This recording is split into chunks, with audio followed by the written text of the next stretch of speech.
Welcome back, guys. So today I want to talk about an interesting issue. It's kind of related to money, actually.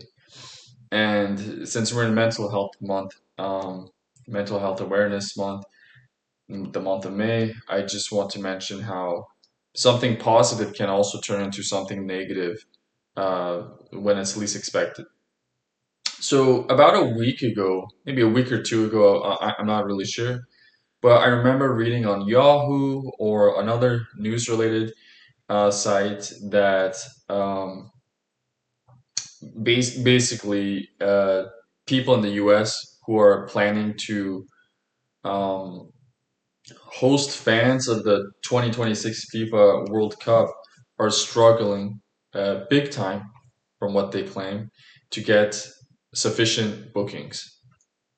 So they're not getting as many people to book their rooms, their homes, as they had expected.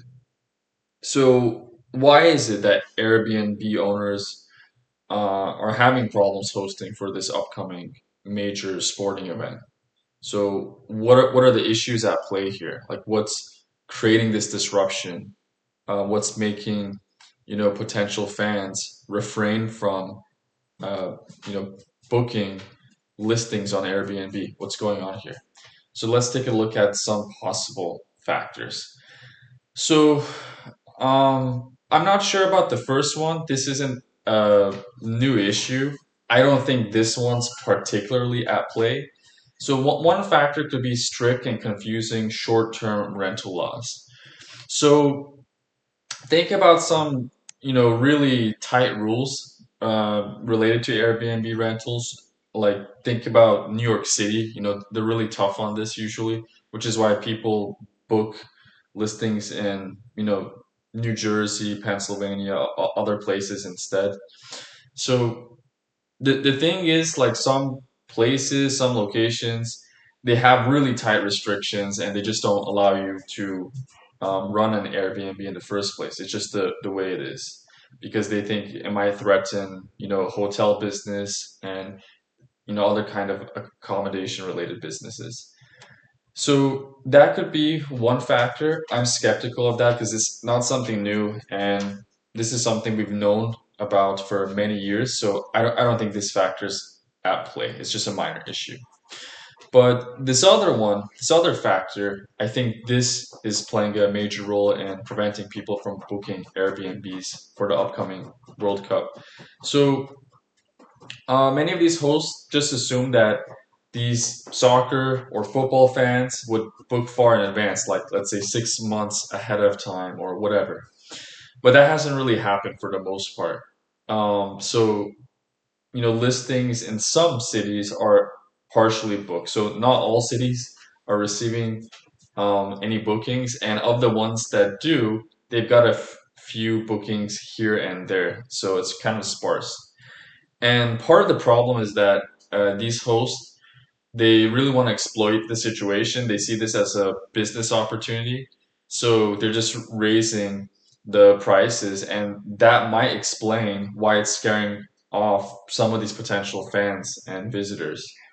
So, maybe some of these fans will decide as a result of these high prices to wait closer to the tournament date before finalizing their plans, before making a decision on where they want to book or whether they want to come here in the first place.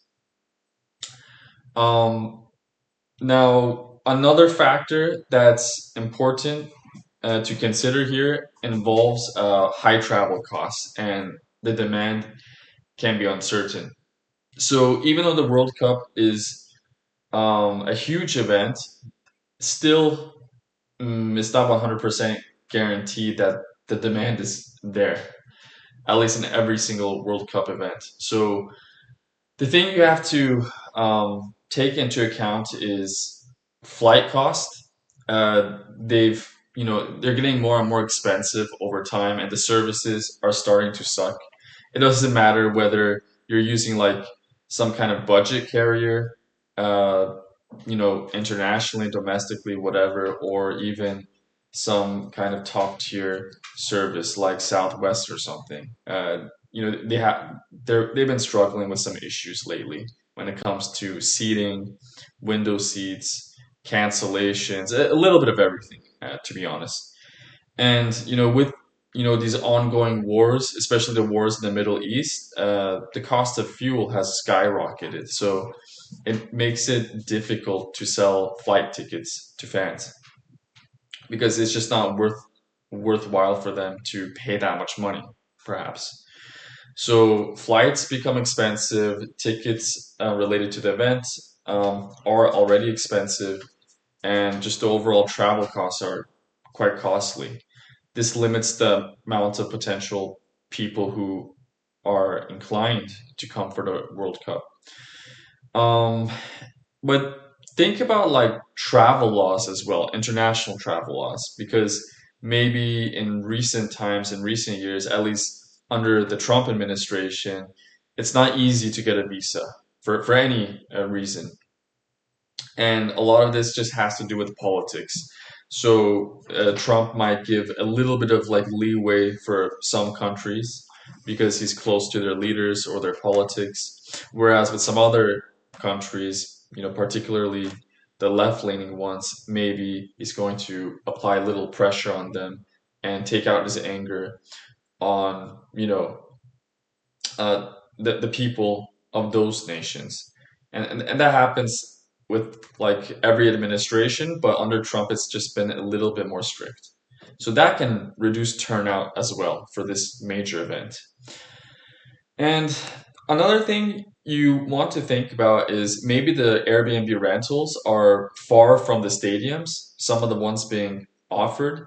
So if that's the case, some fans might be a little bit upset about this issue and think it's a bit of a hassle. They want rentals, accommodation that's closer to the stadium, maybe within walking distance, or at least if it is, um, or if they're required to rent a vehicle, rent a car or something, they don't want to travel too far. They want a short commute from Airbnb to the stadium.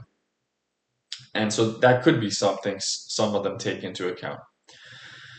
Another factor that can really affect whether or not there'll be soccer fans that'll show up to this event has to do with some kind of legal risks.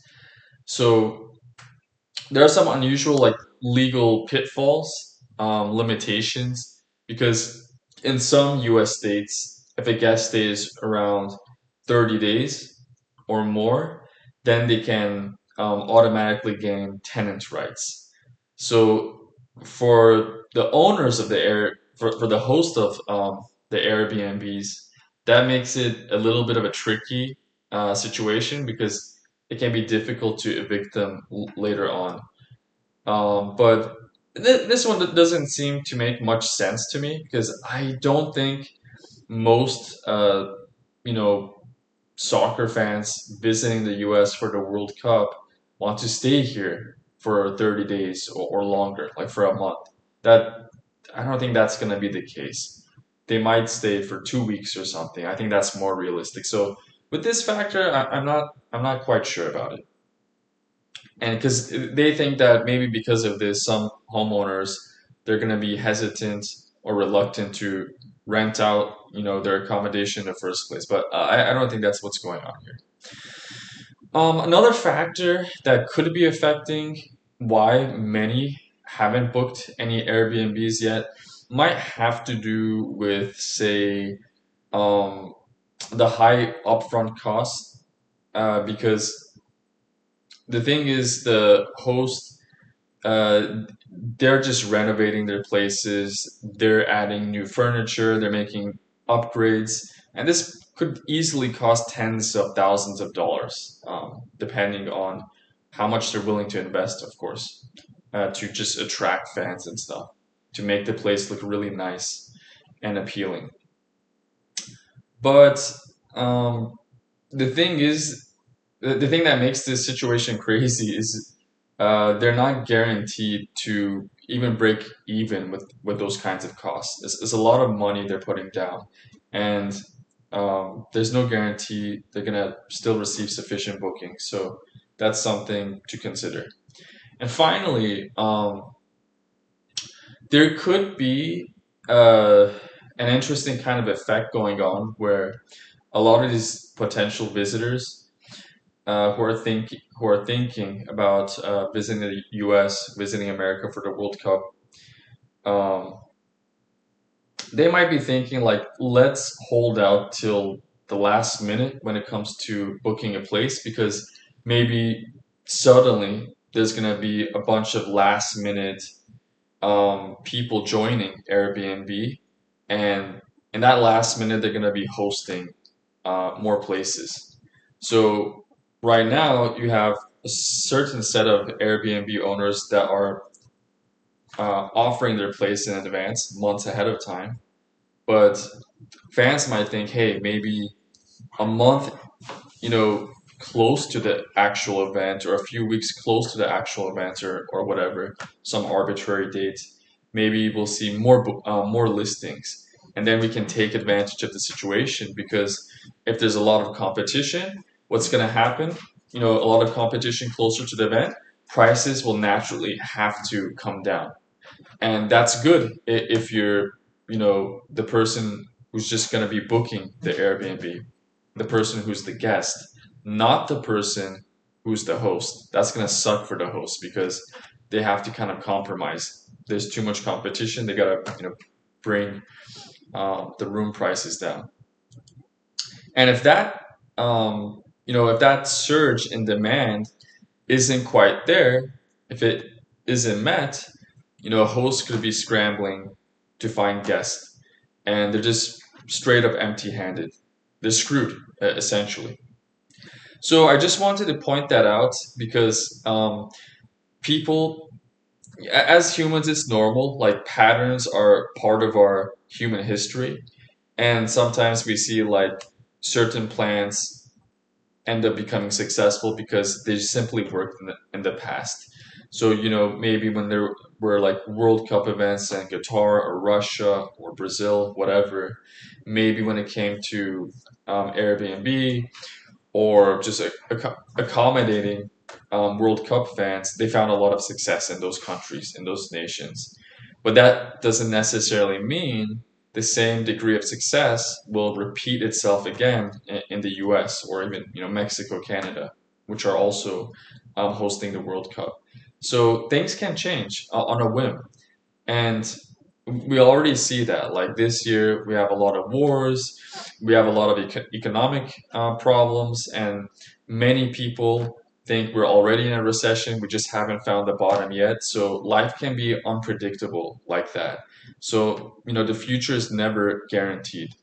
So that's just something to think about. So I know a lot of people, they always say something like they think in extremes, like my life sucks. Like if I had this kind of opportunity, I would be rich.